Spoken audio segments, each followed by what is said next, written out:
What decimal number does the model represent? Well, we have ourselves 1, 2, 3, 4, 5 whole squares and another square that's partially shaded. Now, each square holds 100 blocks. Every block that's shaded represents 1/100th of a whole.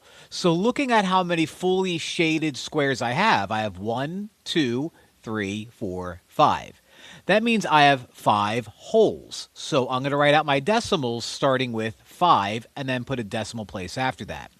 Now this guy is not completely shaded, which means it's part of a whole. What I need to do is find out how many hundredths are shaded. So if I look at this, each row here or column represents 10. So you're 1/10, 2/10, 3/10, 4/10, 5/10, and 6 whole tenths. So that's 6/10.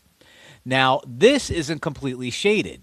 So each block is going to represent 100th. So that's 100th, 200th, 300th, 400th, 500th, 600ths. So my last decimal that I'm going to write out is another 6 for the hundredths place value.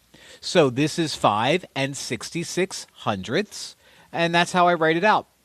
And that's my guy.